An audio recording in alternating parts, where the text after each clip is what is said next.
Witness this. October 331 BCE. A plain in northern Mesopotamia, flattened by Persian engineers to give their cavalry every advantage. Dust hangs in the morning air like gauze.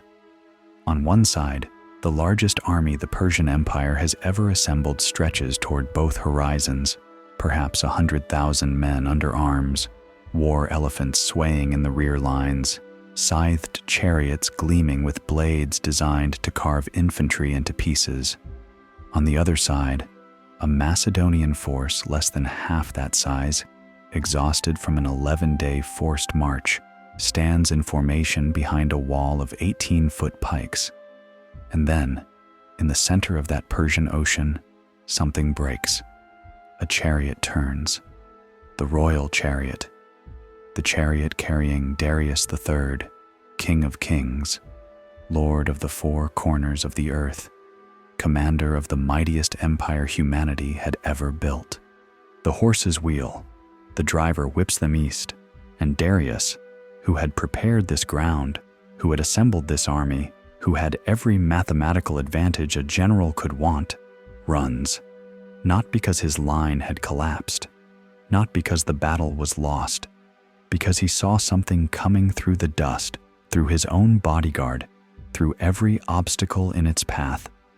A young man in bronze armor on a war horse, lance leveled, eyes fixed on exactly one target. Alexander. The men around Darius saw their king's chariot turn. They saw the royal standard moving away from the fight.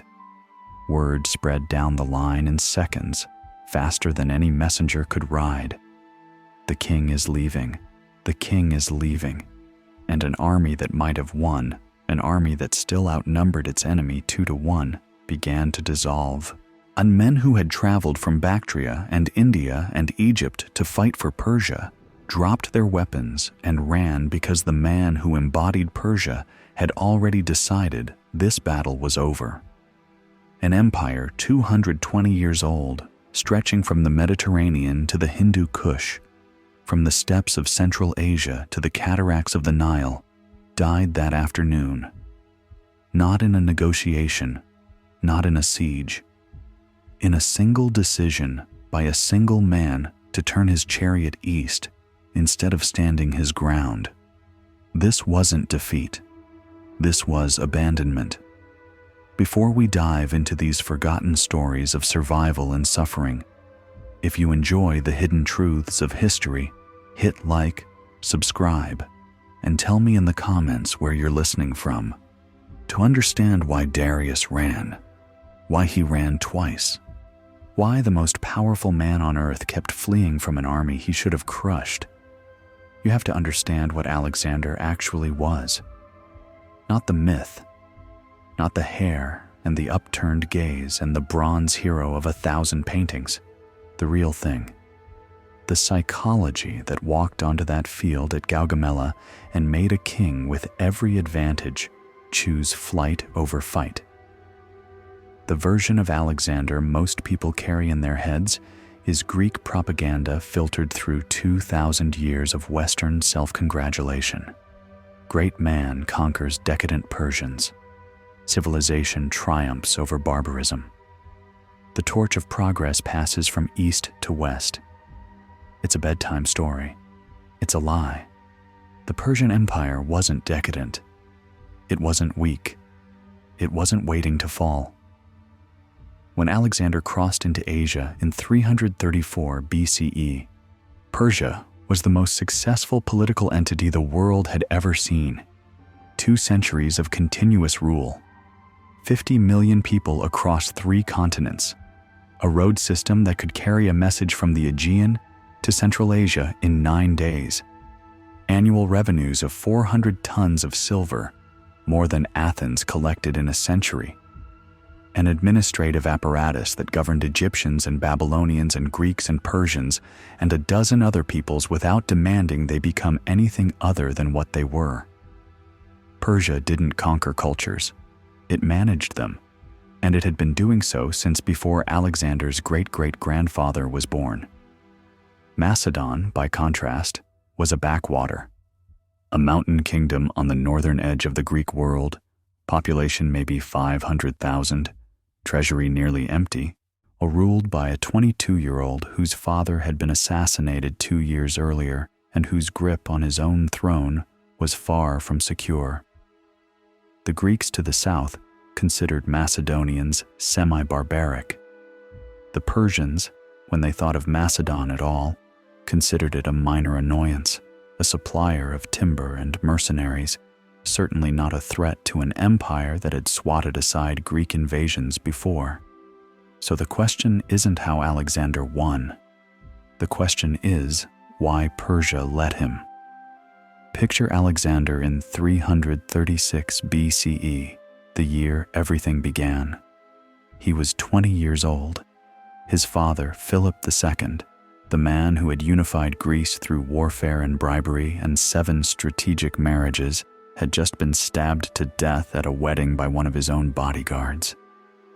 The assassin was killed immediately, and too quickly for anyone to question him about who had paid for the knife. Suspicion fell on Alexander's mother, Olympias, a woman who kept snakes in her bedroom and claimed descent from Achilles. Suspicion fell on Alexander himself. Nothing was ever proven. Nothing needed to be. The throne Alexander inherited came with a target on his back. Half the Greek city-states saw Philip's death as an opportunity to break free of Macedonian control. Potential rivals to the succession existed, including an infant half-brother whose very existence threatened Alexander's legitimacy. The treasury was nearly empty, drained by Philip's endless campaigns. The army was the finest in the Mediterranean, yes, but armies need to be paid, and Alexander didn't have the money to pay them for long. His first 2 years were spent killing, rivals eliminated, some of them children, rebellions crushed with spectacular violence. When the city of Thebes revolted in 335, Alexander didn't just defeat it, he erased it. 30,000 people sold into slavery, 6,000 killed. The physical city demolished down to its foundations, with only temples and the house of the poet Pindar left standing. The message to every other Greek city was carved in rubble and blood. Test me, and this is what happens. But crushing Greeks wouldn't solve his real problem. Macedon was broke. His army would eventually need to be paid, and he didn't have the silver. His enemies at home would eventually regroup, and he couldn't watch them forever. Philip had planned to invade Persia, using the wealth of the East to secure Macedonian dominance in the West. Alexander inherited that plan along with the crown, but where Philip had approached it as a calculated expansion, Alexander saw something else entirely. He saw an escape. In the spring of 334 BCE, Alexander crossed the Hellespont with roughly 48,000 men, 37,000 infantry, mostly the pike-armed phalanx that Philip had perfected, 5,000 cavalry, including the companion cavalry that would become Alexander's killing arm, engineers, surveyors, scientists, philosophers, a siege train, and exactly enough money to pay everyone for about 30 days. Think about that. He invaded the largest empire on earth with 1 month's operating capital. If he didn't capture a Persian treasury city within weeks, his army would start bleeding deserters. If he lost a single major battle, the Greeks behind him would revolt, and he'd have nowhere to retreat to. His supply line was non-existent. His exit strategy was non-existent. He was betting everything, his army, his kingdom, his life, on the assumption that he could move fast enough and hit hard enough to grab Persian gold before his own finances collapsed. This is the part the legends leave out. Alexander's aggression wasn't just courage, it was economic terror. He had no choice but to attack. Defense meant bankruptcy. Every day he waited was a day closer to his army demanding pay he couldn't provide. The man who conquered the world was running from creditors. He staged his arrival like a theater production. The ship carrying him to Asia had Alexander at the prow in full armor. As they approached the shore, he hurled a spear into Asian soil, claiming the continent as Spear One Land. He visited Troy, ran naked around what locals claimed was Achilles' tomb, swapped his armor for relics supposedly belonging to his ancestor. He was building a narrative in real time, casting himself as a new Achilles, come to finish what the Greeks had started at Troy 1,000 years before. The Persians watching this probably laughed. A boy playing dress-up. The satraps of Asia Minor, the provincial governors who administered the western edge of the empire, assembled their forces to deal with him. They had perhaps 40,000 men, including 20,000 Greek mercenaries who knew Macedonian tactics intimately. They had the advantage of position, defending their own territory. They had the most competent strategic mind in Persian service, a Greek mercenary commander named Memnon of Rhodes, who understood exactly how to beat Alexander. Memnon's advice was simple. Don't fight him. Burn the crops, poison the wells, retreat inland, and let him chase you into a wasteland. His army runs on plunder. Deny him plunder and watch it fall apart. His treasury is empty. Give him nothing to capture and watch his soldiers desert.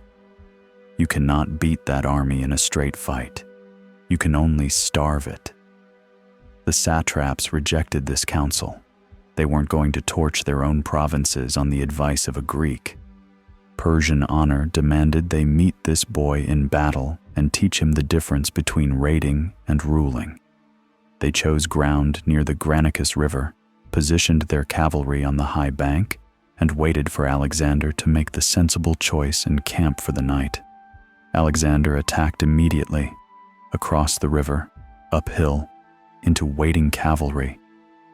At the head of his own companions, not directing from the rear, but leading the charge personally, as he would in every major battle of his life. The fighting in the river was chaos. His lance shattered. He fought with a broken weapon until someone handed him another. A Persian nobleman named Spithridates rode up behind him and swung a sword at his head. The blade bit into Alexander's helmet, splitting the bronze, stunning him, coming within inches of ending the invasion in its first month. Before Spithridates could strike again, Clitus the Black, one of Alexander's cavalry commanders, hacked off the Persian's arm. Alexander survived. The Persian cavalry broke. And then came the moment that announced to the world what kind of war this would be. The Greek mercenaries in Persian service, perhaps 18,000 men, had held their position while the cavalry fought, and now they stood in a defensive square, professional soldiers requesting terms of surrender. They expected to negotiate. Mercenaries always negotiated. That was how the business worked. Alexander refused. He ordered his phalanx forward and his cavalry to encircle them. What followed was butchery. The mercenaries were slaughtered where they stood. Thousands of Greeks killed by Greeks. The survivors, about 2,000, clapped in chains and sent to Macedon to die in the silver mines. When asked why, Alexander's answer was clinical. Greeks who fight for barbarians against Greeks are traitors. The sentence for treason is death. This wasn't anger. This was marketing. Alexander wanted every Greek mercenary in Persian service, and there were tens of thousands of them, to understand that surrender was not an option. Fight for Persia and you will die. Change sides or go home. But do not expect mercy if we meet on a battlefield. The mercenary massacre at Granicus rippled across the ancient world. It announced that the rules had changed. This wasn't a raid. This wasn't a negotiation in progress. This was something new, something without an off switch, something that didn't recognize the normal vocabulary of warfare. And here's what Persia couldn't process. Alexander had won at Granicus by doing something stupid. He attacked exhausted troops across a river into a prepared position at the end of the day. Every military manual ever written said this was suicide. He did it anyway. He nearly died, and he won. How do you plan against an enemy who doesn't behave rationally? How do you set a trap for someone who charges into traps on purpose? How do you negotiate with someone who considers negotiation beneath him? Darius III, King of Kings, would spend the next 3 years trying to answer these questions. He was not a fool. He had won his throne through palace intrigue, had personally killed a champion in single combat, had survived the deadliest court in the world. He was brave enough, smart enough, experienced enough. But he was a conventional thinker fighting an unconventional war. His fundamental error was treating Alexander like a king. Kings want things, territory, tribute, recognition, and can be satisfied with enough of what they want. Kings calculate costs and benefits. Kings, when offered half an empire in exchange for peace, take the deal. Alexander wasn't a king. Alexander was a hunger in human form. He didn't want Persia's wealth, though he'd take it. He didn't want Persia's territory, though he'd conquer it. He wanted Persia's submission, total, absolute, unconditional. He wanted Darius to kneel, and when he didn't get it, he kept coming. But to understand how a man with 48,000 soldiers could swallow an empire of 50 million people, you have to understand what Persia was, what it had built, and why the very things that made it great made it vulnerable to something like Alexander. The machine Persia had constructed was extraordinary. Its failure would be too. The story you've been told about Persia is a story Persians didn't write. It comes to us filtered through Greek historians who either worked for Alexander or admired him, men who had every incentive to make the conquered look like they deserved conquering. Decadent, effeminate, soft, a dying empire waiting for vigorous Greeks to put it out of its misery. That narrative served Greek egos for centuries. It served Roman egos after that. It served European colonial egos for centuries more. And it has almost nothing to do with what Persia actually was. What Persia actually was in the spring of 334 BCE, when Alexander's army splashed ashore in Asia Minor, was the most sophisticated governing apparatus humanity had ever constructed. Not the largest empire in raw territory, though it was enormous. Not the wealthiest in total resources, though its treasuries beggared imagination. What made Persia extraordinary was that it worked. For 220 years, across 3 continents, encompassing peoples who spoke dozens of languages and worshipped hundreds of gods, the Achaemenid system had maintained functional control without requiring anyone to stop being who they were. Consider what that meant in practice. A merchant in Egyptian Memphis could travel the royal road to Sardis in Lydia, a journey of 1,700 miles, and find relay stations every 15 miles where fresh horses waited, where his documents would be recognized, where the coinage in his purse would be accepted at standardized rates. A legal dispute in Babylon could be adjudicated under Babylonian law by Babylonian judges, with appeal rights to Persian courts if necessary. A Jewish community in the Levant could practice its religion unmolested, rebuild its temple with imperial funds, and still owe taxes and military service to the King of Kings. Persia didn't demand cultural surrender. It demanded administrative compliance. Pay your tribute, supply your levies when called, don't rebel, and you could be as Egyptian or Babylonian or Greek as you pleased. The wealth this system generated defies easy comprehension. Annual tribute flowed to the imperial treasuries at a rate of roughly 14,500 talents of silver, somewhere around 400 tons of precious metal every year, and this had been accumulating for generations. The treasury at Persepolis alone, when Alexander eventually captured it, yielded 120,000 talents, enough silver and gold to fund the entire Athenian Empire at its height for 3 centuries. The treasury at Susa held another 40,000. Ecbatana held more still. Persia was not merely rich. Persia was wealth on a scale that made Greek city-states look like fishing villages arguing over sardines. And the military resources this wealth could mobilize were proportionate to the treasury. The standing army included the immortals, 10,000 elite infantry whose numbers were maintained at exactly that figure, every casualty immediately replaced to preserve the psychological impact of an unkillable unit. Beyond them, the empire could call upon cavalry from the steppes of Central Asia, archers from the mountains of Media, infantry from the plains of Mesopotamia, chariots from the Iranian plateau, war elephants from India, and Greek hoplites who sold their spears to the highest bidder. When the Persian king summoned his forces, armies assembled from distances that would take Alexander years to cross. This was the machine Darius III inherited. This was what he commanded when reports reached him of a Macedonian army crossing the Hellespont. Picture him receiving that intelligence. Darius was in Susa, the administrative heart of the empire, perhaps 1,500 miles from where Alexander had landed. The journey of that message alone, racing along the royal road at the speed of relay horses, took the better part of 2 weeks. By the time Darius knew Alexander had arrived, Alexander had already been in Asia for a fortnight.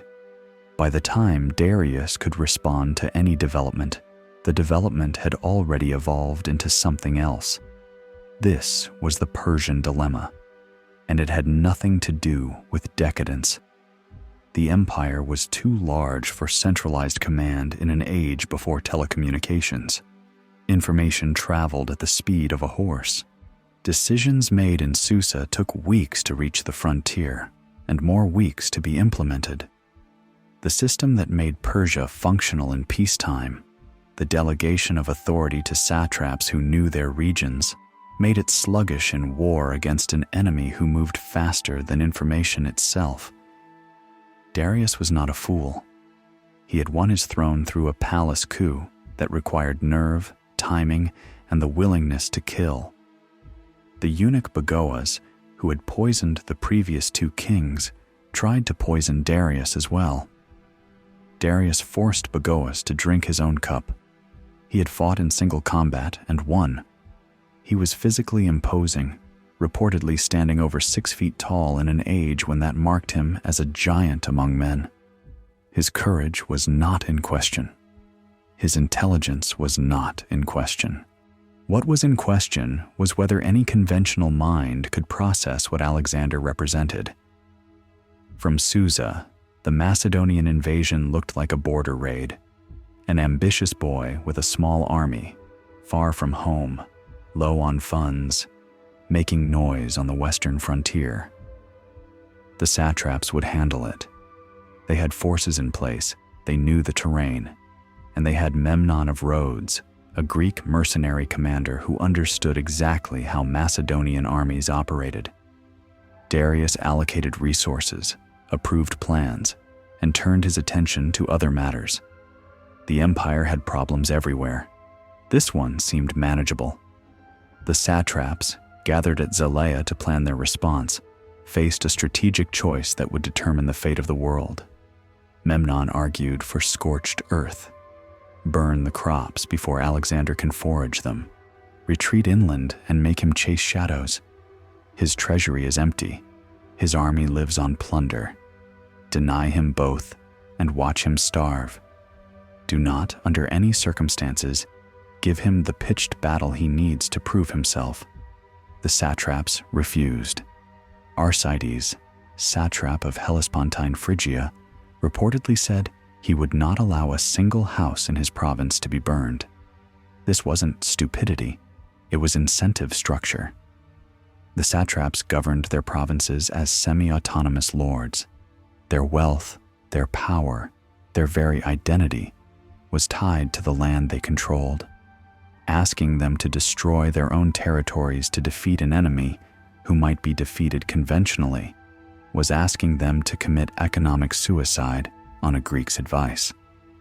The politics of the command tent made Memnon's strategy impossible, regardless of its military merit. So they chose battle. They positioned their forces at the Granicus River, cavalry on the heights, Greek mercenaries in reserve, and waited for Alexander to do the sensible thing and make camp for the night. We know what happened next.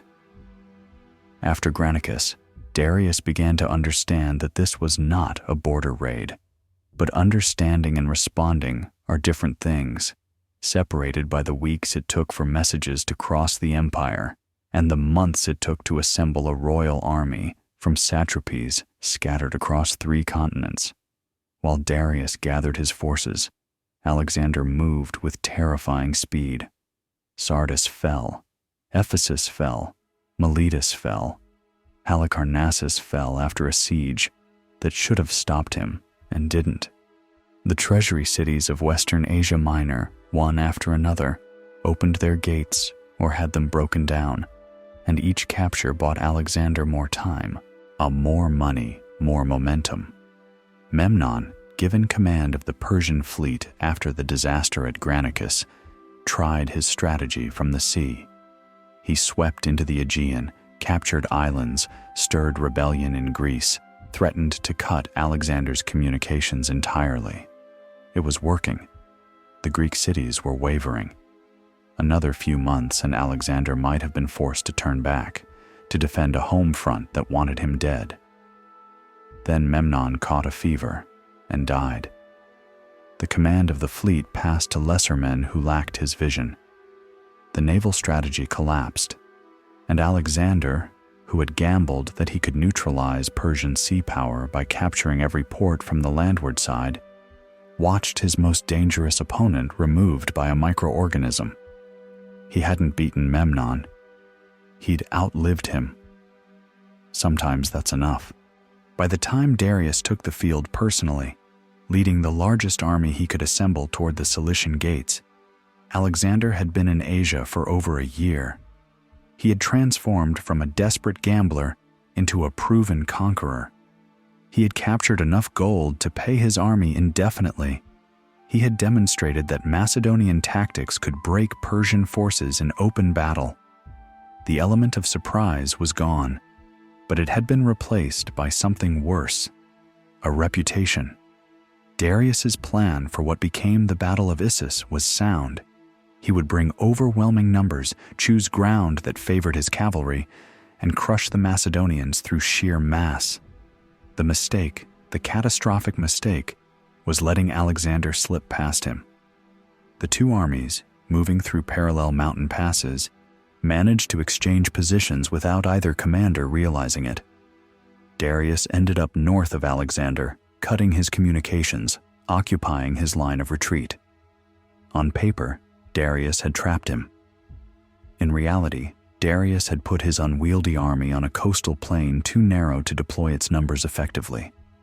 The Battle of Issus was Granicus with higher stakes. Alexander's right-wing cavalry, led by Alexander personally, found the gap, punched through, and wheeled toward the Persian center. Darius, watching from behind his bodyguard, saw exactly what he had seen in reports from Granicus: a young man in bronze armor cutting through everything between himself and the King of Kings. The distance closed.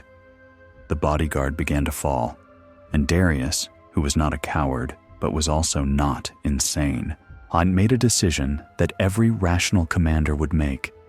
He ordered his chariot to retreat while he still could.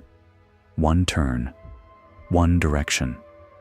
And the army that might have won, that still outnumbered its enemy, that still held strong positions on the flanks, saw its king leaving, and concluded the battle was lost. The rout at Issus killed perhaps 20,000 Persians in the pursuit alone. It captured Darius's war chest, his tent, his family. His mother, his wife, his children fell into Alexander's hands. After Issus, Darius sent a letter offering terms: all territory west of the Euphrates, 10,000 talents in silver, his daughter's hand in marriage, alliance and friendship, half an empire for peace. Parmenion, Alexander's most experienced general, read the terms and said what any sensible man would say: "If I were Alexander, I would accept." Alexander's response has echoed through history: "If I were Parmenion, I would accept." He refused everything. His counter-demand was unconditional surrender. Darius must acknowledge Alexander as lord of all Asia and come to him as a subject, not a negotiating partner. Otherwise, the war would continue until one of them was dead. What made Alexander capable of that refusal? What forged a man who could be offered half the world and demand all of it? The answer begins in a childhood that would have broken most people. Alexander was born into a court where survival required constant vigilance. His father Philip had 7 wives and children by several of them. His mother Olympias was brilliant, ruthless, and possibly homicidal. She claimed descent from Achilles, kept snakes as pets, and practiced mystery religions that her enemies called witchcraft. She told Alexander from infancy that his true father was Zeus, that Philip was merely the vessel through which divinity had entered the world. Whether she believed this or was simply programming a weapon is impossible to know. The effect was the same. Philip, for his part, treated Alexander as an heir to be shaped. He hired Aristotle, the finest mind in Greece, to educate the boy from ages 13 to 16. He gave Alexander command responsibilities in his teens, including the crucial cavalry charge at the Battle of Chaeronea that broke the sacred band of Thebes. He held Alexander to impossible standards and mocked him when he fell short. At a banquet celebrating Philip's 7th marriage, to a woman who might bear a more legitimate heir, a drunken relative toasted the hope that this union would produce a true-born king. Alexander threw his cup at the man's head. Philip drew his sword, lurched toward his son, and fell over drunk before reaching him. Alexander looked at the assembled court and delivered a line that captured his relationship with his father perfectly. Here is the man who would cross from Europe to Asia, and he cannot cross from one couch to another. He and Olympias fled to Epirus. They returned eventually, the breach papered over but not healed, and within a year, Philip was dead, assassinated at a wedding. The killer silenced before he could name his employers. Alexander on the throne at 20, with his father's army, his father's plans, and his father's enemies closing in. What Philip gave Alexander, beyond the army and the education and the ambition, was an understanding of combined arms warfare that no other commander of the age possessed. The Macedonian system wasn't just good infantry or good cavalry. It was the integration of both into a tactical machine that functioned as a single organism. The phalanx was the anvil, 18-foot sarissa pikes requiring both hands to wield, projecting 5 spear points beyond the front rank. Nothing could charge into that forest of iron and survive, but the phalanx couldn't turn, couldn't pursue, couldn't exploit a breakthrough. It could only advance or hold. The companion cavalry was the hammer, aristocratic heavy cavalry, the finest riders in the Greek world, organized in wedge formations that concentrated their impact at a single point. Their job was to find the gap, punch through, and roll up the enemy line from inside. The hypaspists, elite infantry lighter than the phalanx, but heavier than skirmishers, formed the hinge between them. Philip had created this system. Alexander perfected it by adding one element no one could copy: himself. Alexander led the companion cavalry personally, not from behind, giving orders. At the point of the wedge, lance leveled, first into the enemy line. This was tactically insane. A commander's job is to maintain perspective, to see the whole field, to direct reserves where they're needed. A commander who charges into melee loses all of that. He becomes just another cavalryman, and if he dies, the battle is probably lost. But Alexander understood something about the psychology of the ancient battlefield that modern analysts often miss. In an age before telecommunications, before radios, before any way to coordinate across a sprawling field of combat, battles were won and lost on morale. Men fought until they believed they were losing, and then they ran. The side that broke first lost everything, because pursuit was where the real killing happened, and morale was contagious. It spread from man to man, unit to unit, faster than any messenger could ride.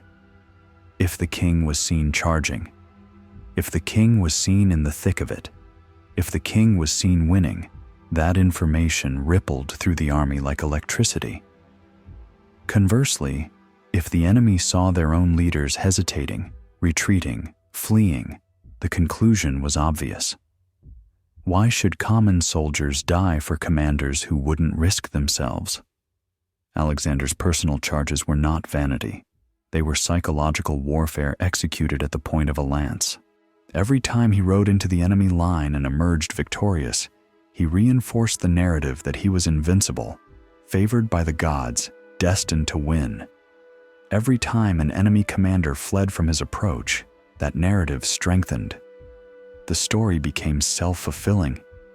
Darius ran at Issus because staying meant risking single combat with a man who had never lost, a man whose soldiers believed he couldn't lose, a man who had killed his way across Asia Minor while Darius waited in Susa for reports. The rational calculus, the calculation any sensible king would make, was that the empire's survival was more important than any single battle. Darius could retreat, raise another army, try again on better ground. The problem was that Alexander didn't give him time to try again. While Darius gathered forces in Mesopotamia, Alexander turned south. Tyre refused to let him sacrifice at their temple. He besieged it for 7 months, built a causeway into the sea, and crucified 2,000 defenders along the beach when the city fell. Gaza resisted and was stormed, its commander dragged behind a chariot until his body came apart. Egypt surrendered without a fight, and Alexander marched into the desert to visit the oracle at Siwa, emerging with confirmation that he was the son of a god. 2 years after Issus, Darius had finally assembled an army worthy of the empire. Perhaps 100,000 men, possibly more. War elephants from India, scythed chariots designed to shred infantry, a battlefield chosen and prepared, flattened to give cavalry every advantage. At Gaugamela, Darius had done everything right. Alexander marched to meet him with 47,000 men. His officers urged a night attack. The Persian army was already in formation, torches burning across the plain like a second sky of stars. Surprise was possible. The odds demanded it. Alexander refused. "I will not steal my victory." The next morning, as the Macedonians formed for battle, Parmenion came to Alexander's tent to wake him. The king was asleep. He had slept through the night, the only man in the army who had. When asked how he could sleep before a battle that would decide everything, Alexander's answer revealed the psychology that made him what he was. The war is already won. Darius has assembled all his forces in one place. We need only beat them once. The phalanx moved forward, the cavalry massed on the wings, and Alexander, as always, rode to the front of the companions and waited for the gap to open. After Issus, Alexander did something that looked like madness. He turned away from Darius. The King of Kings was fleeing east, his army shattered, his treasury captured, his family in enemy hands. Every instinct of conventional warfare screamed pursuit. Chase the wounded king. Finish him before he can recover. End the war while the advantage is total. Parmenion urged exactly this. So did half the officer corps. Darius was reeling. One more blow might break him entirely. Alexander refused. He turned south instead, toward the Mediterranean coast, toward a string of Phoenician port cities that had nothing to do with Darius and everything to do with a strategic calculation that separated Alexander from every other commander of his age. Here's what he understood that his generals didn't. The Persian fleet still controlled the sea. 300 warships under Pharnabazus, remnants of Memnon's strategy, still prowled the Aegean and threatened the Greek coast. If Alexander chased Darius into Mesopotamia, those ships could land armies in Greece, stir the rebellions that Athens and Sparta had been planning since Philip's death, cut his supply lines, and trap him 1,000 miles from home with enemies on every side. The fleet was the kill switch. As long as Persia controlled the sea, Alexander's conquests meant nothing. But Alexander had no fleet capable of challenging 300 Phoenician triremes. He had disbanded most of his ships before Issus, unable to afford them, and unwilling to risk a naval battle he would probably lose. The conventional solution was impossible, so he invented an unconventional one.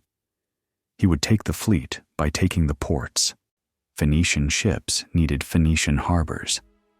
They needed cities where they could beach for repairs, take on water and food, shelter from storms, pay their crews. If every port on the eastern Mediterranean belonged to Alexander, the Persian fleet would have nowhere to go. It would wither and die without Alexander fighting a single naval engagement. The coast was the key. The coast was always the key. Sidon fell without a fight. Byblos surrendered. The Phoenician cities, reading the direction of the wind, opened their gates and pledged allegiance to the new power in the region. All except one. Tyre. The city sat on an island half a mile offshore, protected by walls that rose directly from the sea, walls 150 feet high in places, built over centuries to resist exactly this kind of threat. The Tyrian fleet, perhaps 80 warships, controlled the approaches. The city had food stores for a long siege, freshwater cisterns, and the certain knowledge that no army in history had ever taken Tyre from the sea without a superior navy. Alexander didn't have a superior navy. He didn't have any navy to speak of. When Alexander's envoys arrived, requesting permission to sacrifice at the temple of Melkart, the Tyrians understood immediately what was happening. Letting Alexander inside the walls meant surrendering the city. They refused politely. They offered to let him sacrifice at Old Tyre on the mainland. They suggested neutrality in the war between Macedon and Persia. They were trying to navigate between empires without being crushed. Alexander's response was to begin construction on a causeway. If he couldn't sail to Tyre, he would walk. His engineers drove wooden pilings into the seabed and filled the gaps with rubble from demolished Old Tyre, with stones quarried from the Lebanese mountains, with anything that would displace water. The mole crept outward from the mainland, 200 feet wide, stretching toward the island like a finger pointing at the throat of the city. The Tyrians responded with everything they had. Fire ships packed with burning pitch sailed into the construction and set the siege towers ablaze. Divers cut the ropes anchoring the pilings. Archers on the walls shot down workers whenever they came within range. Naval raids struck the mole from both sides, pulling apart in an afternoon what had taken weeks to build. Alexander kept building. The siege consumed 7 months. 7 months of construction under fire. of engineering problems solved and solved again as the Tyrians found new ways to destroy his work, of casualties mounting among men who had signed up to fight soldiers and found themselves fighting the sea itself. Alexander was everywhere during those months, on the mole with the workers, directing operations from the front, collecting wounds that a cautious commander would have avoided. An arrow punched through his shoulder during one Tyrian sortie.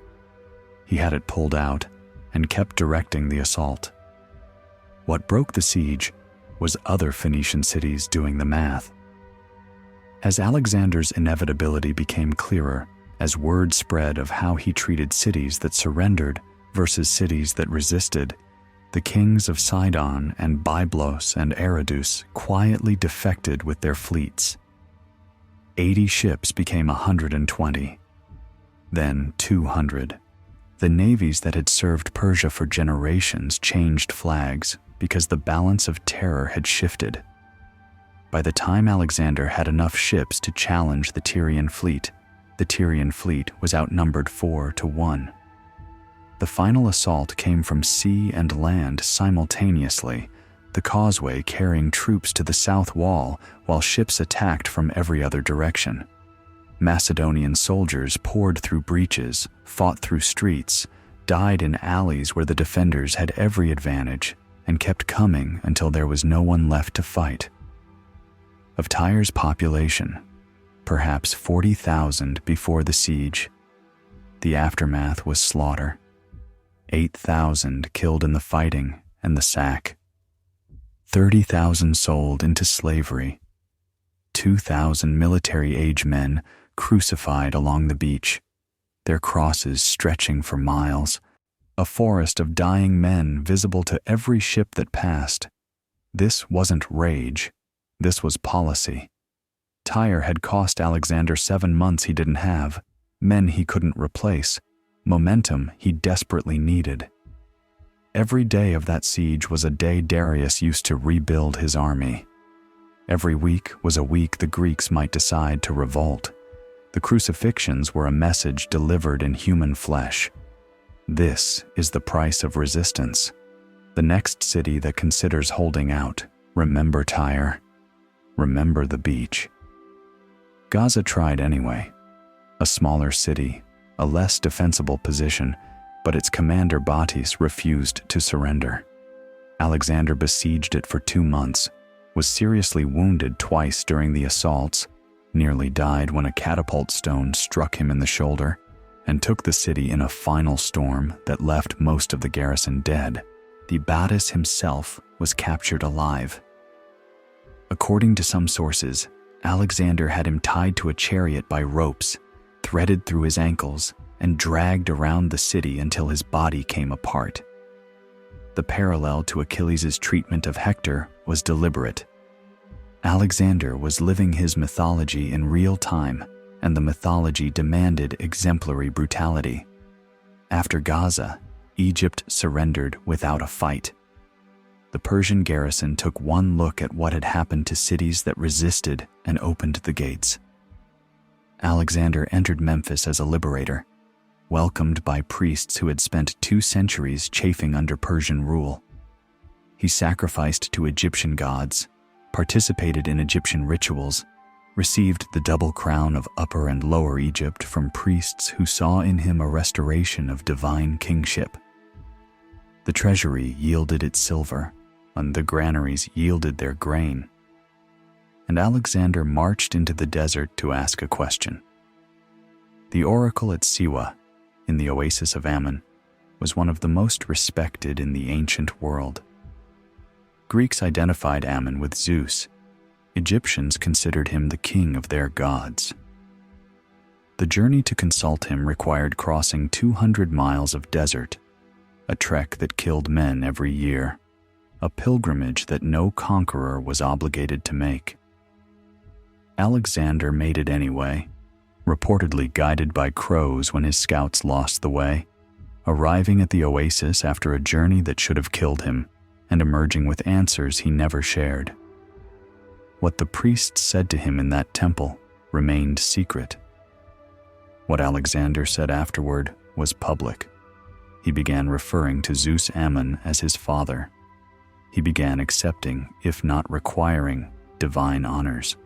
The ambiguity that had always surrounded his paternity, the stories Olympias had told about serpents and gods, and conceptions that bypassed Philip entirely, now had official sanction.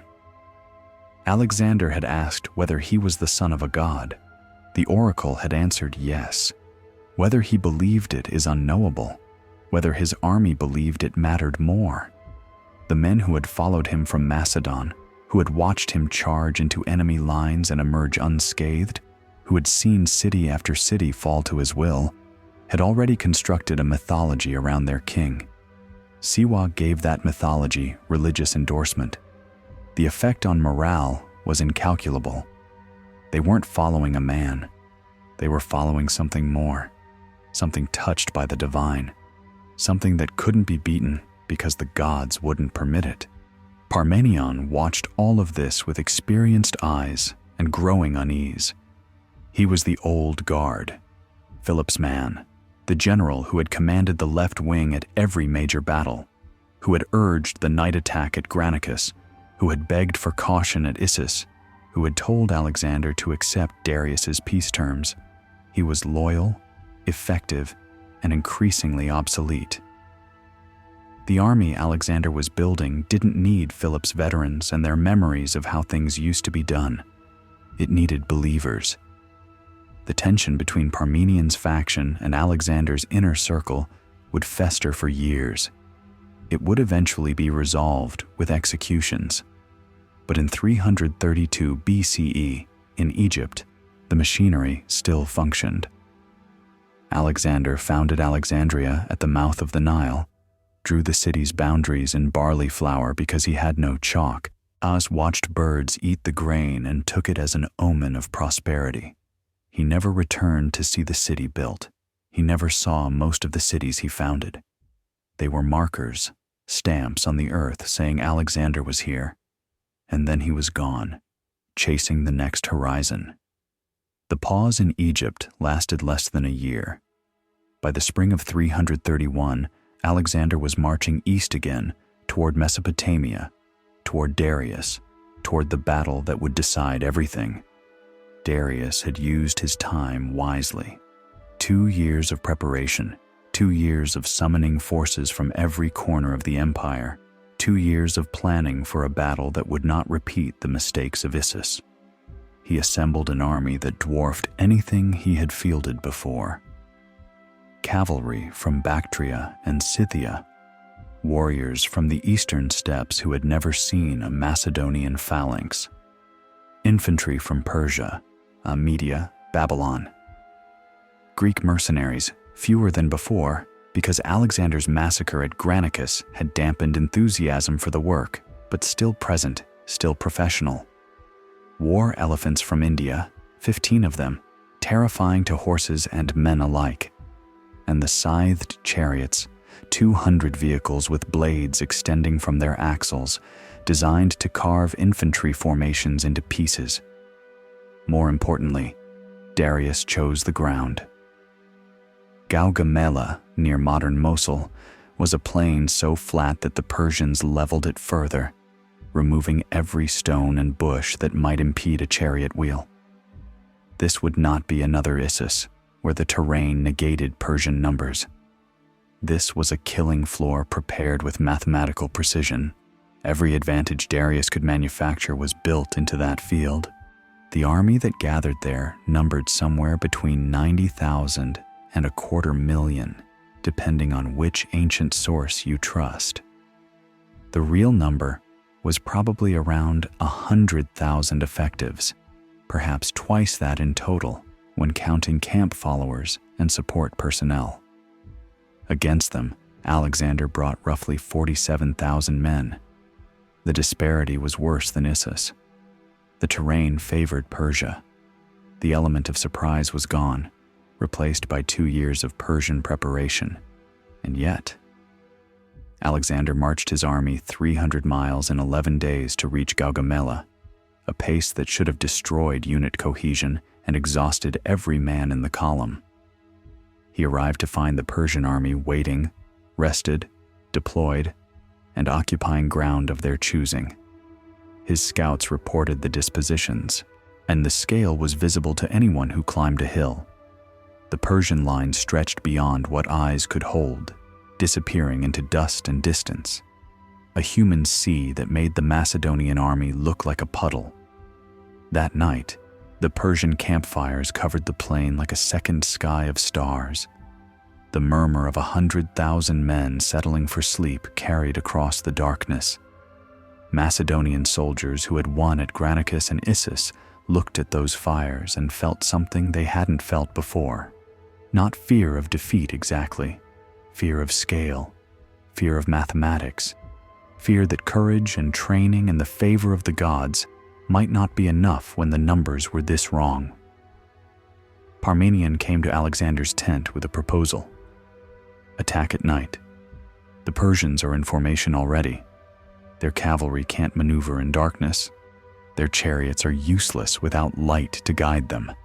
We have the advantage of desperation. Use it. Alexander's refusal was instant. I will not steal my victory. Not a strategic argument, not a tactical objection.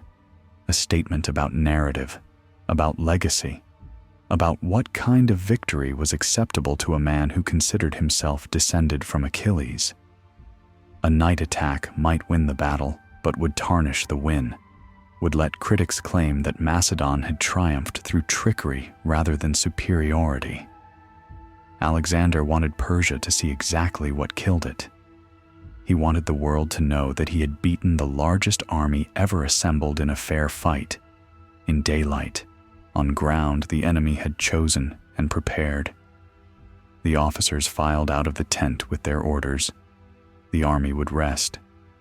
They would form for battle at dawn. And Alexander, when the man who should have been pacing with anxiety, who should have been sweating through the calculations that would determine whether he lived or died tomorrow, lay down on his camp bed and closed his eyes. He slept. His officers couldn't. They spent the night checking equipment, whispering prayers, calculating odds, writing final letters.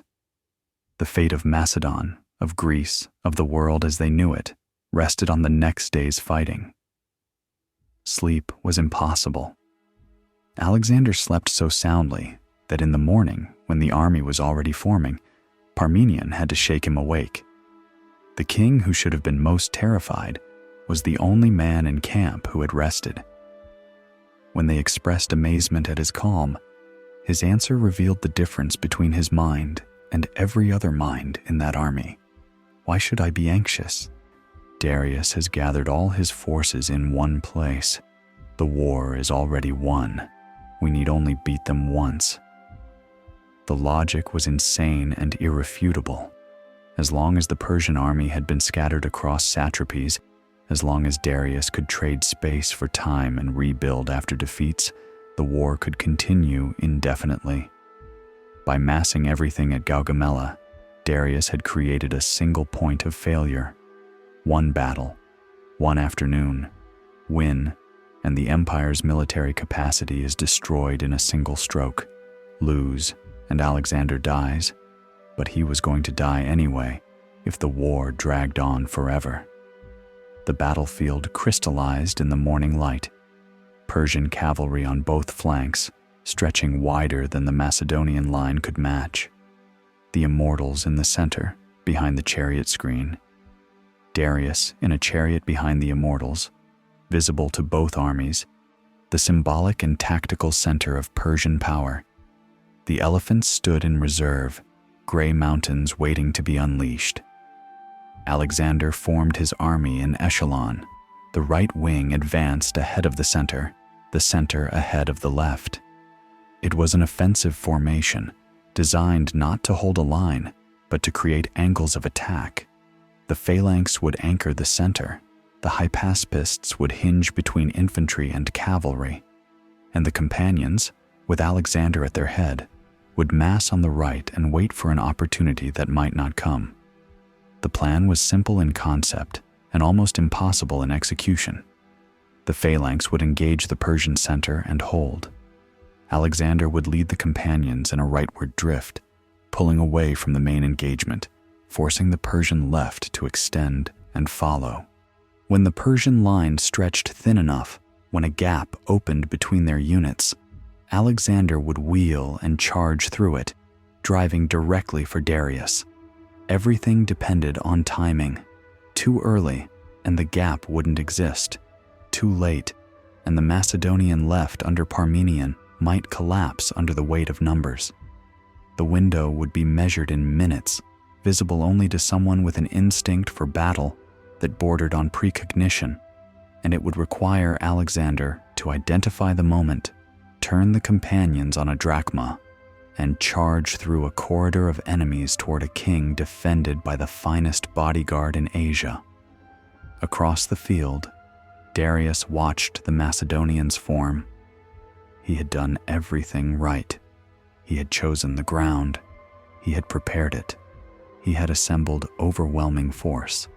He had positioned his elite units and his special weapons and his own person where they would do the most good. The mathematics were in his favor. The logic was in his favor. Every variable he could control had been controlled. What he couldn't control was the man on the other side of the field. The man who had refused half an empire. The man who had slept while his officers paced.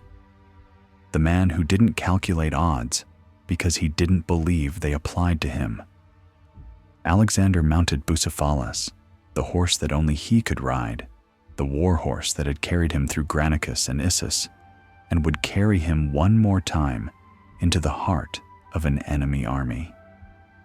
He rode along the front of the Macedonian line, speaking to unit commanders, letting the soldiers see him, letting them remember every battle they had won with this man at their head. The last thing he said before returning to the companions has been lost to history. But the effect was visible. The Macedonian line tightened. Men who had been terrified of the numbers in front of them now felt something else. The king was here. The king who had never lost. The king who the gods loved. The phalanx began to move. The morning of October 1st, 331 BCE began with dust. Not the dust of movement yet, but the ambient haze of 100,000 men breathing, shuffling, adjusting equipment in the gray light before dawn. The Gaugamela plain stretched flat in every direction, the work of Persian engineers who had spent weeks clearing stones and filling depressions to give their chariots a killing floor. The air was cool but would turn brutal by midday. No wind. The standards hung limp on their poles, waiting for something to make them move. Alexander's army formed in the darkness, unit commanders working by torchlight to position their men, checking intervals, ensuring the phalanx blocks aligned with the precision their training demanded. The sarissas were still vertical, 18-foot poles topped with iron points that caught the first rays of sunrise as they crested the eastern horizon. 47,000 men against twice that number, possibly more. The math hadn't changed overnight. Across the field, perhaps a mile distant, the Persian army was already deployed. They had held formation through the night, unwilling to risk Alexander's night attack, unwilling to give him any opening. The cost of that vigilance was visible in the slump of shoulders, the way men leaned on spears, the exhausted horses that had stood in harness for hours. Darius had traded rest for readiness, and his army would fight tired while the Macedonians had slept. The Persian line extended beyond sight in both directions. The dust from their movements formed a low wall of haze that obscured their flanks, made it impossible to gauge their true width. What was visible was overwhelming enough. The immortals in the center, their wicker shields and short spears marking them as the empire's elite. Cavalry masses on both wings, Bactrians and Scythians on the left, Cappadocians and Armenians on the right, horses stamping and snorting in the cold morning air. The scythed chariots waited in front of the infantry line, 200 vehicles with blades extending from their axles at wheel height, designed to carve through human flesh at full gallop. And behind the center, barely visible through the haze, the war elephants stood like gray monuments, their mahouts keeping them calm before the chaos began. And in the center of it all, on a platform chariot built to give him height and visibility, Darius III waited. His armor caught the light. His standard, the golden eagle of the Achaemenids, rose above the army like a beacon. Every man on that field knew where the King of Kings stood. That was the point. Darius was the empire's symbol, its heart, its reason for fighting. His presence was supposed to inspire. Alexander understood symbols too. He rode Bucephalus along the Macedonian front, not hurrying, letting every unit see him, letting every soldier remember the face of the man who had never lost. He wore armor that deliberately echoed the heroes of legend, a breastplate taken from the temple at Troy, a helmet with white plumes that made him visible across the field. He was 25 years old. He had already conquered more territory than any Greek in history, and he was about to ride directly at the largest army the Persian Empire had ever assembled. The companions formed on the right wing, perhaps 1,800 heavy cavalry arranged in wedge formation, Alexander at the apex. To their left, the hypaspists formed the hinge between cavalry and phalanx. The phalanx itself stretched across the center, 6 blocks of pike-armed infantry, sarissas still vertical, waiting for the command that would lower that forest of iron. On the far left, Parmenion commanded the Thessalian cavalry and allied Greek horse, tasked with holding against whatever Persia threw at them while Alexander won the battle on the right. The sun climbed higher. The dust thickened. Somewhere in the Persian lines, a horse screamed, the sound carrying across the silence like a blade. Alexander raised his hand. The sarissas came down. 18,000 iron points leveled toward the Persian line, a hedge of death 5 rows deep, moving forward at the pace of a walk. The Macedonian army began to advance, not charging, just walking, keeping formation, closing the distance one measured step at a time. The ground trembled under the synchronized footfalls. Darius responded with his opening move. The scythed chariots lurched forward, drivers whipping their horses into a gallop, blades spinning as the wheels accelerated. 200 death machines rolling toward the phalanx are designed to shatter it before the infantry ever engaged. The Macedonians had trained for this. Light troops, javelin men, and archers positioned ahead of the main line ran forward to meet the chariots. Javelins flew, horses screamed as iron points punched through their chests. Drivers tumbled from their platforms, trampled by their own teams. But some chariots made it through, blades whirling, horses wild with pain and terror, plunging toward the phalanx. The pike wall opened. Gaps appeared between the infantry blocks, corridors of empty space just wide enough for a chariot to pass. The drivers, committed to their charge, had no choice but to take those corridors. They plunged through, blades carving nothing but air, and found themselves behind the Macedonian line with nowhere to go. Soldiers waiting in reserve pulled the drivers from their platforms and killed them. The horses were captured or put down. In less than 5 minutes, Persia's expensive chariot force had been neutralized without killing a single Macedonian infantryman. Alexander watched from the right wing, reading the battlefield, waiting for his moment. The phalanx continued its advance, step by step, toward the Persian center. The immortals braced for impact, their shorter spears useless against the reach of the sarissa, their wicker shields poor protection against iron points backed by the weight of a formation. The first collision sent men sprawling. Persians in the front rank died standing, sarissas punching through shields and armor and bodies. the men behind shoving forward to take their places, dying in turn. This was the grinder. The phalanx didn't need to break the Persian center, just fix it in place, keep it engaged, prevent Darius from reinforcing his flanks. The killing was mechanical, rhythmic, almost industrial. Step forward, thrust, step forward, thrust. Men fell on both sides, but more fell on the Persian side, because 18 feet of pike outreached anything they carried. On the left wing, Parmenions Thessalians met the Persian right, and here the equation was different. Mazaeus commanded the Cappadocian and Armenian cavalry, fresh troops who hadn't stood formation all night, eager to prove themselves against the invaders who had humiliated their empire. The clash was horse against horse, sword against sword, the kind of swirling cavalry melee that could go either way. Parmenion's job was to hold. Just hold. Buy time for Alexander to win the battle somewhere else. He was 70 years old, a veteran of wars that predated Alexander's birth, and he understood his role. He fed units into the fight as others tired, rotated his squadrons to keep fresh horses at the front, bent when he had to, but didn't break. The left wing became a holding action, a bloody stalemate that consumed men and horses at a rate that couldn't be sustained forever. Alexander wasn't watching the left.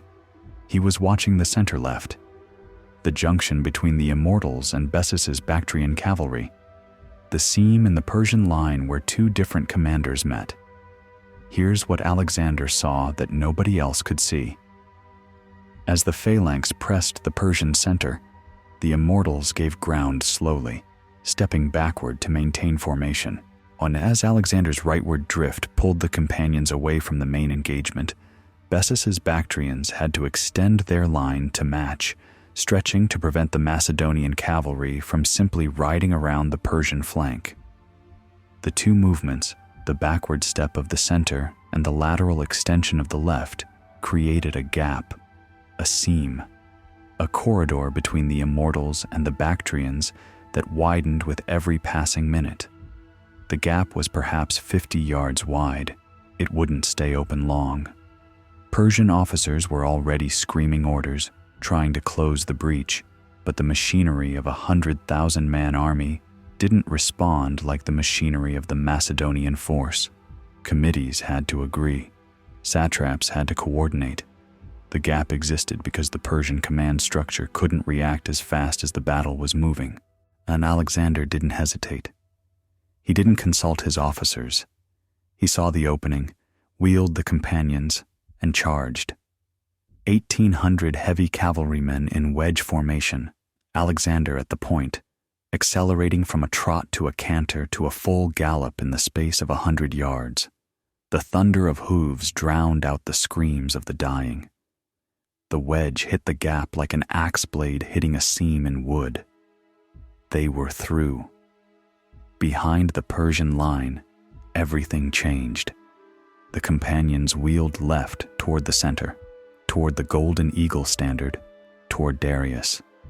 They rode through supply personnel and messengers and officers who had expected the battle to stay in front of them. Men died underfoot, trampled without the Macedonians even swinging their swords. Panic rippled outward from the breakthrough like waves from a stone dropped in water.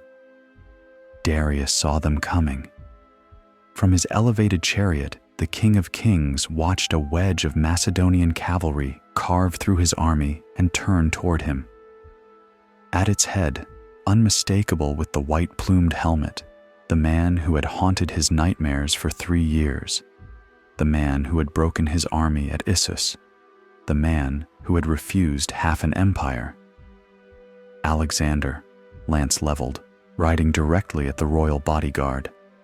The kinsman, Darius's personal guard, the finest cavalry in Persia, moved to intercept. These were noble-born warriors who had trained since childhood for exactly this moment, who considered it their sacred duty to die before letting harm reach their king. They charged to meet Alexander's companions. The collision was apocalyptic. Horses screamed and fell, tangled in each other, crushing riders beneath their weight. Lances shattered against armor. Men grappled at close range with swords and daggers, too close for proper swings, stabbing into gaps in armor, into faces, into anything soft. Alexander's lance broke in the first impact. He fought with a sword, then with someone else's sword when his was torn from his grip, then with another lance pulled from a dead kinsman's hand. The companions drove forward. The kinsman died holding them.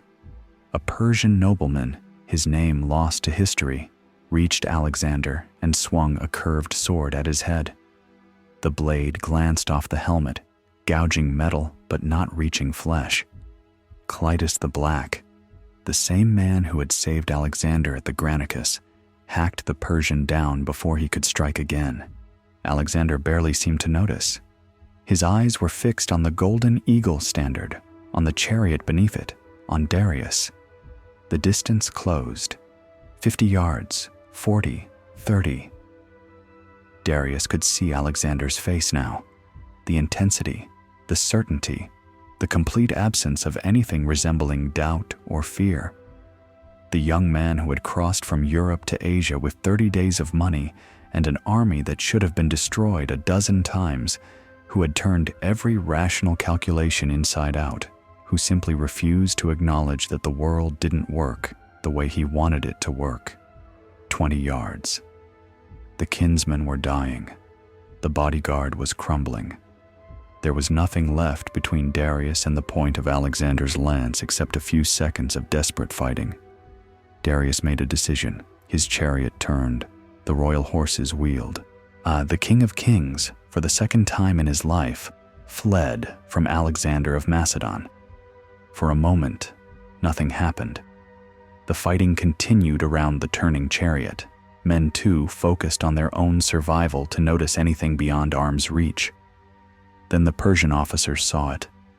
Then the soldiers saw it. The golden eagle standard was moving away from the battle, moving east. The king is leaving. The words spread faster than any messenger could carry them. Men who had been fighting with desperate courage suddenly wondered why they were fighting at all. If the king had given up, if the king was running, what was the point of dying for a battle already lost? The Persian center, which had been holding against the phalanx, began to waver. Units that had been retreating in good order started to dissolve. The retreat became a rout. Alexander didn't pursue. Not yet. From the left wing, messengers had been arriving for the last 20 minutes, increasingly frantic reports that Parmenion was in trouble. The Persian cavalry under Mazaeus had broken through at several points. Some had penetrated all the way to the Macedonian camp, briefly liberating the captured Persian royal family before being driven off by reserves. Parmenion's line was bending, might break at any moment, and if it broke, the Persians could wheel and take the phalanx in the rear. Alexander faced a choice that would define the battle's meaning. Continue pursuing Darius, end the war today, become the undisputed master of Asia, or turn back, save his left wing, let Darius escape to fight another day. He turned back. The companions wheeled and charged across the rear of the battlefield, smashing into the Persian cavalry that had been pressing Parmenion. The impact was devastating. Mazaeus's men, already celebrating what they thought was victory on the left, suddenly found themselves fighting on two fronts. The men they had been pushing back counterattacked with renewed fury. The reinforcements hit them from behind like a hammer blow. The Persian right collapsed in minutes. Mazaeus himself barely escaped, leading what remained of his cavalry east in the wake of his king. The Thessalians and allied Greeks, who had been fighting for their lives, found themselves with no enemies left to kill. The Battle of Gaugamela was over. It had lasted perhaps 3 hours. The pursuit began immediately. Alexander gave his army almost no time to rest. leaving the wounded and the dead, leaving the captured baggage and the Persian camp with its unimaginable wealth. He took the companions and whatever infantry could still march and chased Darius into the gathering darkness. 75 miles in 36 hours, pausing only to water horses and let men gulp food while moving. It was an inhuman pace, but Alexander wasn't interested in human limitations. Darius was out there, still alive, still technically a king, still capable of raising another army if given time. They found the Persian camp at Arbela the next evening, abandoned, the baggage train Darius had tried to save, scattered across miles of road. Gold and silver, royal robes, the accumulated wealth of 2 centuries of tribute, strewn across the landscape by men desperate to lighten their loads.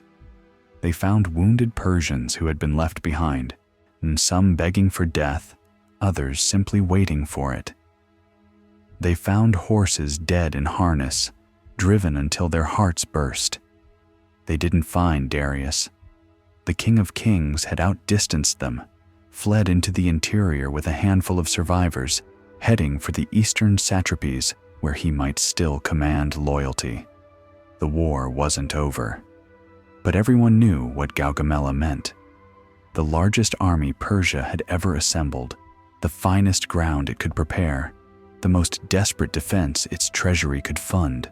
All of it had crumbled in an afternoon because one man had kept running.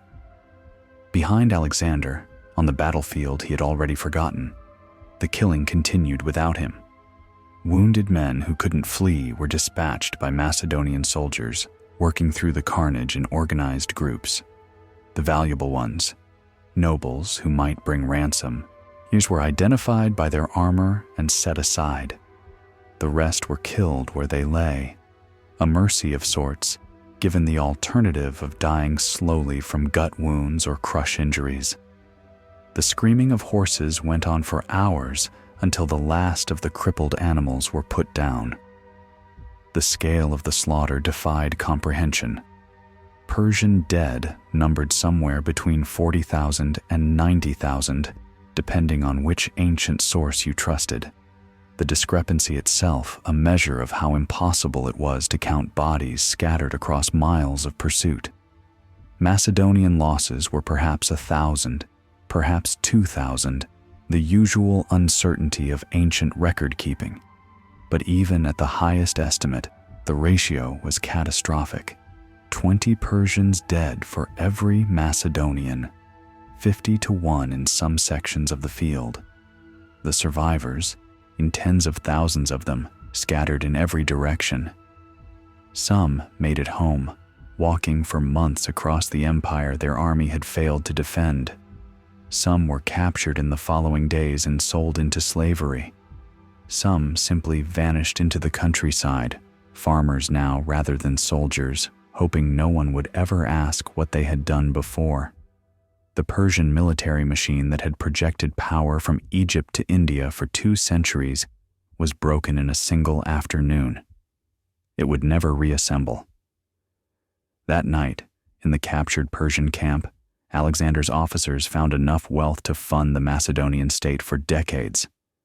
Darius's personal treasury, the war chest he had assembled for this campaign, yielded 4,000 talents of silver and gold. The camp followers had abandoned everything in their flight, tents filled with carpets and cushions, in cooking equipment of solid silver, jewelry that would have been the life savings of a Greek merchant. The common soldiers became rich men by the standards of their homeland. The officers became wealthy beyond imagination. Alexander barely noticed. He was dictating letters, issuing orders, planning the next phase of the campaign. Babylon lay to the south, the richest city in the world.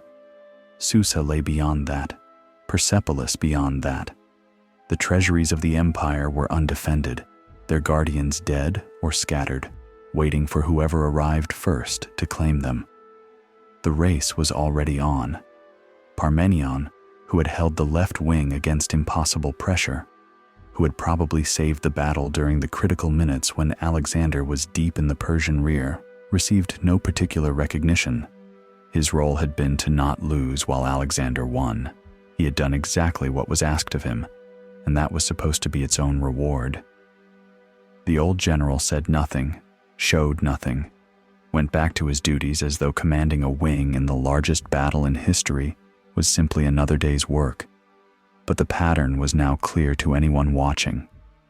The battles belonged to Alexander. The victories belonged to Alexander. The glory, the narrative, the story that would be told for centuries had one protagonist and everyone else was supporting cast. Parmenion had been indispensable to Philip. To Alexander, he was increasingly just another officer who happened to have been around for a long time. On the field, in the moonlight, scavengers already moved among the dead. Local villagers who knew that battles meant opportunity, pulling armor from corpses, cutting fingers off to get rings, stripping anything of value before the Macedonian burial details arrived at dawn. The crows would come with first light. The dogs were already there, dragging bodies to the edge of the field where they could feed undisturbed. The plain that Darius had leveled for his chariots was now a charnel house, the ground so saturated with blood that it would grow strange crops for years afterward. The Persian engineers who had cleared every stone had made perfect ground for the slaughter that followed. Their preparations had worked exactly as intended, just not for the side that made them. Gaugamela entered history as Alexander's masterpiece, the battle where his genius reached its fullest expression, where he saw the gap no one else saw and took it with perfect timing. That's the military analysis, and it's true as far as it goes. But the other truth, the one that doesn't make it into tactical textbooks, is that Alexander won because Darius ran. The Persian army was still fighting when its king turned his chariot around. The Persian center was still holding.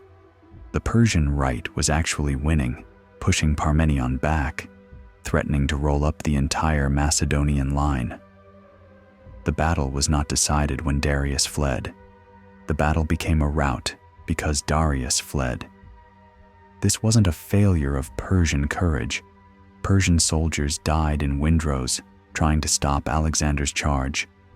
The kinsmen, the royal bodyguard, were annihilated almost to a man defending their king. Persian officers fought until they were cut down. The army didn't fail Darius. Darius failed the army by being exactly the kind of rational, calculating king that Alexander had gambled he would be. Darius thought he was preserving himself to fight another day. He was preserving his body and abandoning his meaning. A king who runs twice is no longer a king. He's a fugitive in royal robes, a symbol that symbolizes nothing, a rallying point that rallies no one. Every satrap in the empire who had been weighing his options, wondering which side to support, now had his answer. Darius had run at Issus and lost Western Asia. He had run at Gaugamela and lost everything. The pursuit would continue for another year, through mountains and deserts, until Darius was murdered by his own officers, who had finally concluded that he was worth more dead than alive. Alexander would find him stabbed in a wagon, barely breathing, the king of kings dying in the dirt like a common criminal. He would give Darius a royal funeral and hunt down his killers. But that was all epilogue. The Persian Empire died at Gaugamela, on a field its engineers had prepared for victory, in the dust and blood and screaming horses of an October afternoon. It died because the man who embodied it couldn't face the man who wanted to consume it. It died because reasonable calculations don't work against someone who refuses to be reasonable. Alexander resumed the pursuit before dawn. His army, exhausted and rich and victorious, followed because that's what they did. They followed Alexander. They had followed him across the Hellespont and through Asia Minor and over mountains and across deserts, and they would follow him to the edge of the known world and beyond. Some of them were starting to wonder where exactly they were going. Some of them were starting to count the dead they had left behind and wonder what they were dying for. But not yet. Not after Gaugamela. After Gaugamela, the army believed in Alexander's invincibility with something approaching religious faith. The gods loved him. The fates served him. The impossible bowed to him. They had just watched him charge through the largest army in the world and break it in an afternoon. Surely this was what victory looked like. Surely this was what they had marched all these miles to achieve. The treasuries of Persia lay open before them, and their king was leading them toward wealth beyond imagination. None of them knew yet what that wealth would cost. None of them knew what Alexander would become once he had no enemies left to conquer. None of them knew that the hardest wars were still ahead, not against Persians, but against themselves. The sun rose over a field of corpses, and the Macedonian army marched east, chasing a broken king toward the heart of his shattered empire. The treasuries fell like dominoes. Babylon surrendered without a fight. The great city, the oldest city, the city where empires had been born and died for 2,000 years before Alexander drew his first breath, opened its gates and welcomed the conqueror with flowers and incense. The priests of Marduk had calculated the odds. They had been calculating odds since the Assyrians, since the Persians, since every army that had ever approached their walls. The math always came out the same. Survival meant accommodation. Babylon had outlasted every empire that conquered it by becoming indispensable to whoever sat on its throne. The treasury yielded 50,000 talents of silver, enough to fund the Macedonian state for a century, enough to make every soldier in Alexander's army wealthy by the standards of their homeland. The numbers were so large they lost meaning, became abstract, became simply confirmation of what everyone already knew. Alexander had won something unprecedented, and the rewards were proportionate. Susa fell next. The administrative heart of the empire, the city where Darius had sat receiving reports while Alexander carved through his western provinces. 40,000 talents more. The palace where the King of Kings had planned his strategies became Alexander's headquarters. The throne where Darius had received tribute became Alexander's seat. The royal robes, the upright tiara, the symbols of Persian kingship that had accumulated meaning over 2 centuries, now waited for a new owner. And then Persepolis, the ceremonial capital, the palace complex where every subject nation sent delegations bearing gifts, where the reliefs on the Apadana staircase depicted 23 peoples acknowledging Persian supremacy. The treasury that had accumulated tribute since Darius the Great, generation after generation of gold and silver flowing into vaults that had never been opened by conquest. 120,000 talents, 3,000 tons of precious metal. More wealth concentrated in one place than existed in the entire Greek world combined. Alexander walked through halls that had never seen a foreign conqueror. He sat on thrones that had been built for god kings. He handled artifacts that predated Greek civilization. The men who had crossed from Macedon with 30 days of pay and a desperate gamble now stood in the richest rooms on earth, and everything in those rooms belonged to them. What happened next has been debated for 2,000 years. One night in May of 330 BCE, Persepolis burned. The greatest palace complex in Asia, 2 centuries of accumulated splendor, the ceremonial heart of the Persian Empire, consumed by flames that lasted for days. Some sources say it was deliberate, Alexander's final revenge for Xerxes' burning of Athens 150 years earlier. Some say it was an accident during a drunken banquet, a torch dropped or thrown that caught the cedar ceilings.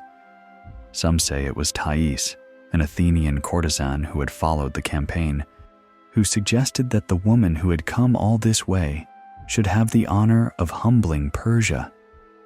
The truth is probably simpler and uglier. Alexander was drunk. His officers were drunk.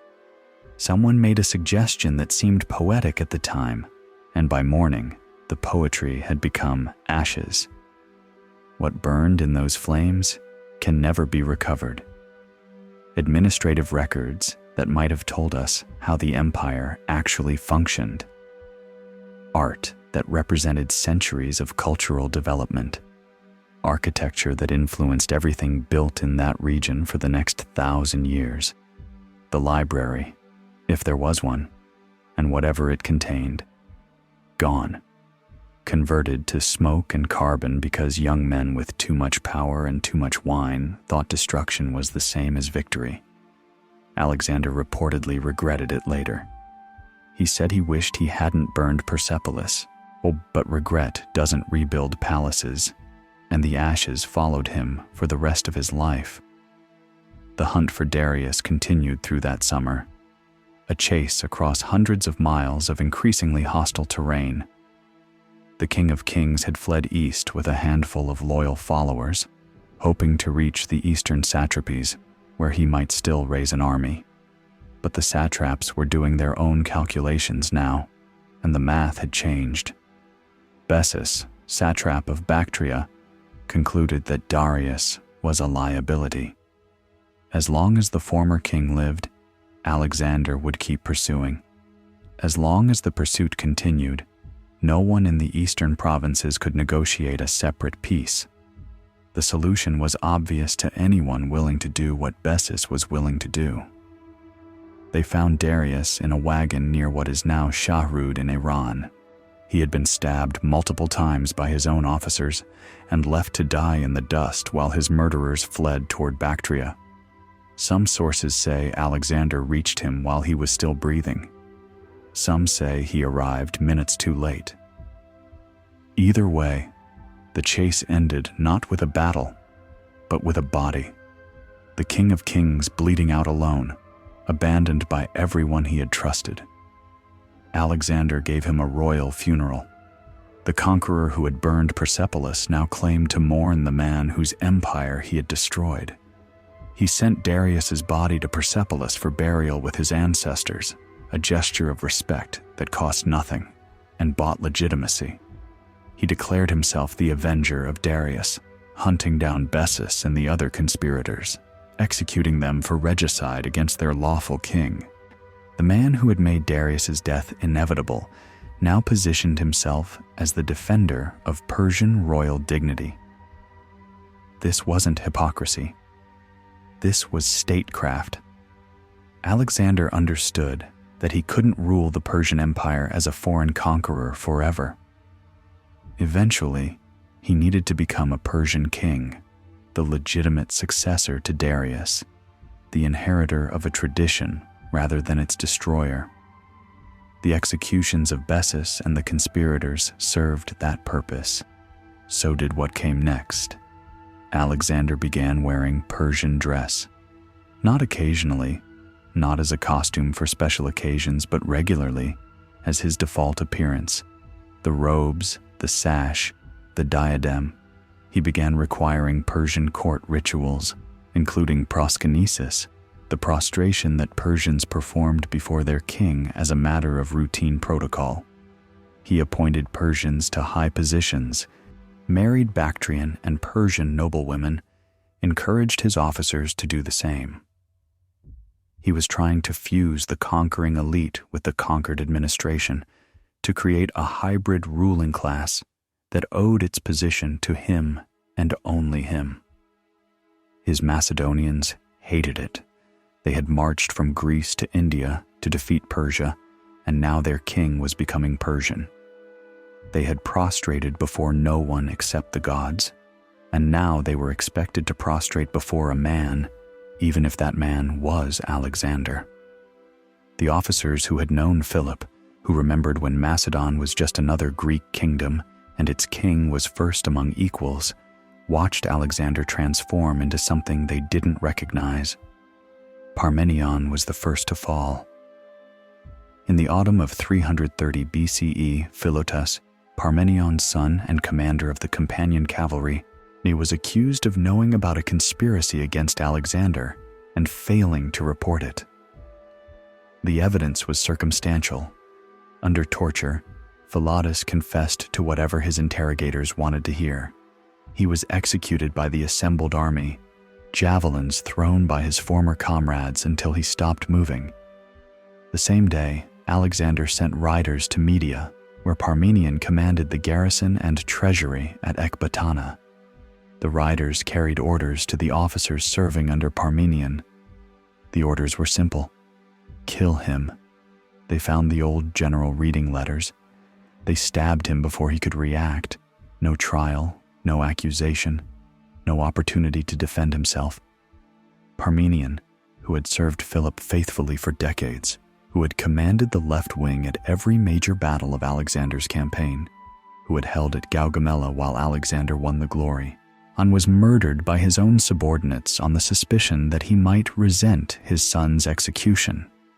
He probably would have. That was the point. After Parmenion's death, the old guard was effectively gone. The men who remembered how things used to be, who had independent authority and institutional memory, had been killed, retired, or marginalized. Alexander was surrounded by younger officers who had never known any king but him, who owed their positions entirely to his favor, who had no basis for comparison when his behavior became strange. And his behavior was becoming strange. The drinking had always been heavy, part of Macedonian culture, but now it was something else. Banquets that lasted for days, rages that came without warning. The murder of Clitus the Black happened at one of these banquets. In Samarkand, in 328 BCE, Clitus had saved Alexander's life at the Granicus. He was among the most trusted of the old companions, a man who had been at Alexander's side through every campaign. But he had also served Philip. He remembered when Alexander was just the crown prince, talented but unproven, and he had opinions about what Alexander was becoming. The argument started over wine, as arguments at Macedonian banquets often did. Someone praised Alexander's achievements above Philip's. Clitus objected. The victories belonged to the army, not to one man. Philip had created the army that Alexander had used to conquer the world. Where would any of them be without Macedonians willing to die for their king? Alexander's rage built through the evening. Officers tried to calm him, tried to get Clitus out of the room. Someone made a joke about Persian dress. Someone quoted Euripides, a line about generals taking credit for the army's work. Alexander demanded silence. Clitus kept talking.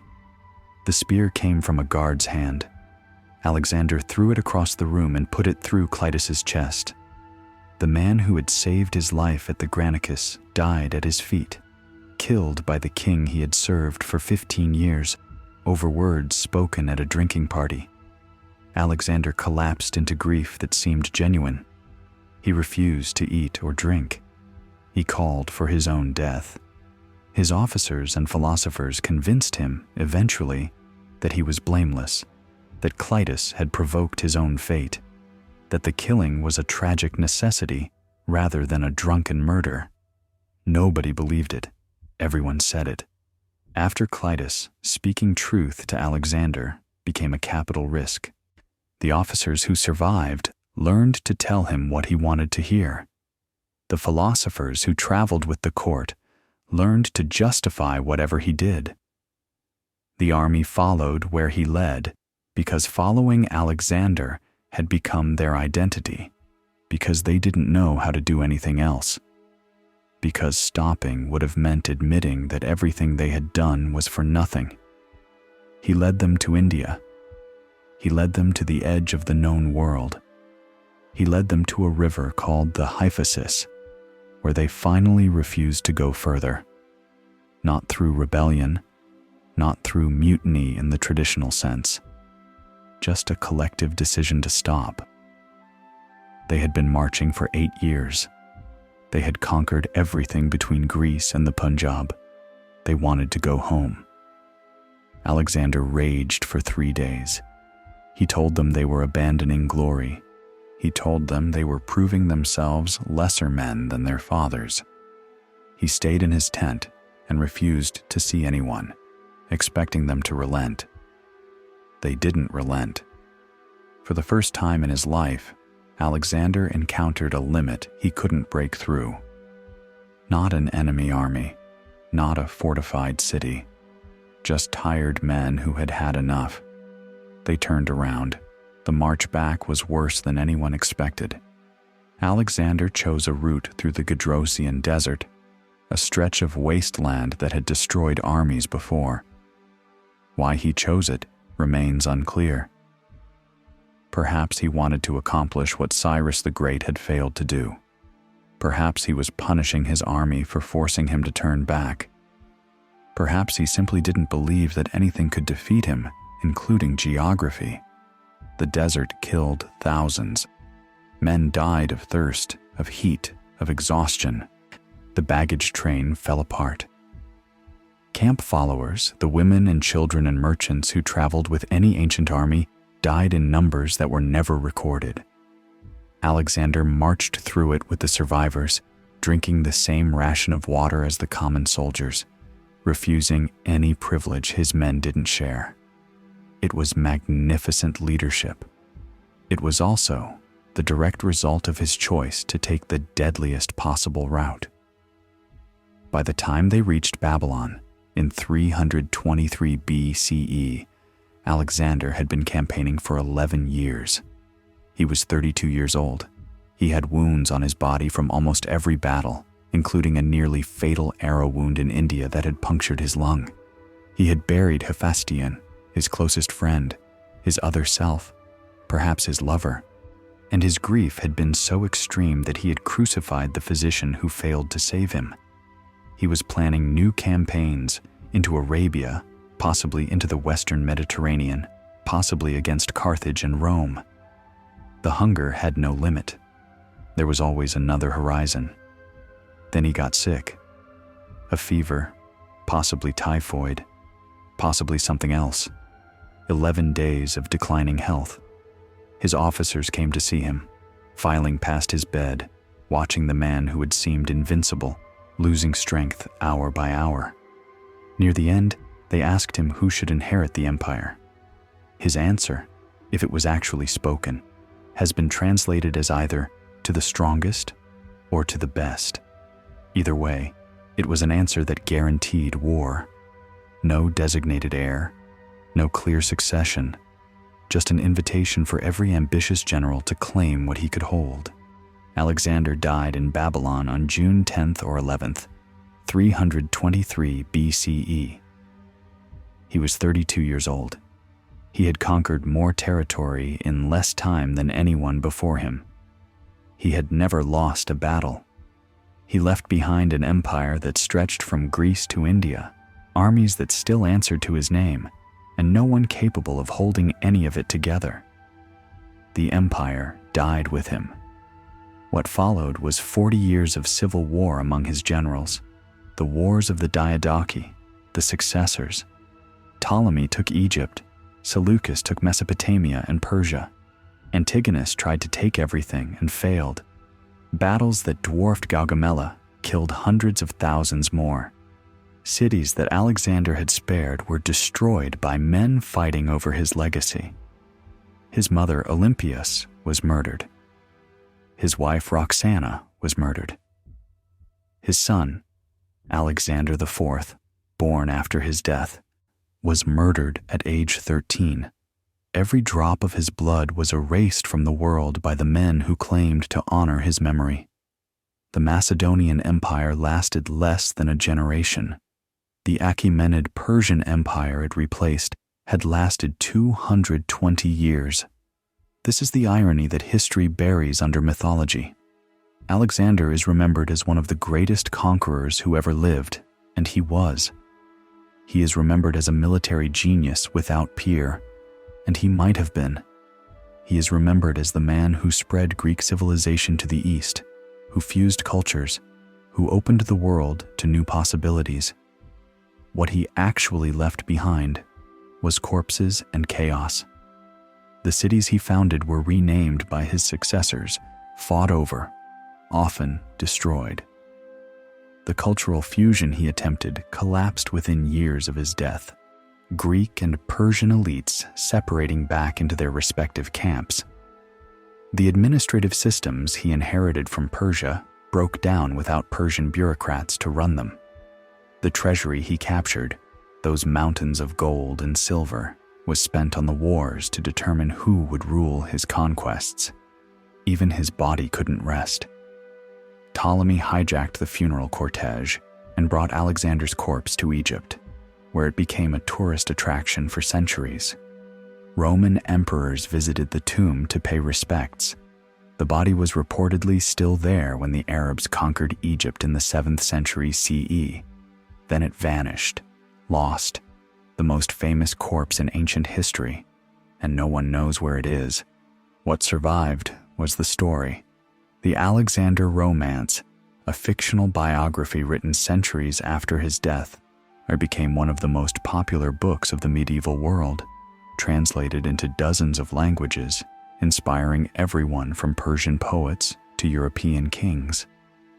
The real Alexander, with his murders and his drinking and his transformation into something his own men couldn't recognize, was replaced by a storybook hero. The uncomfortable parts were edited out or explained away.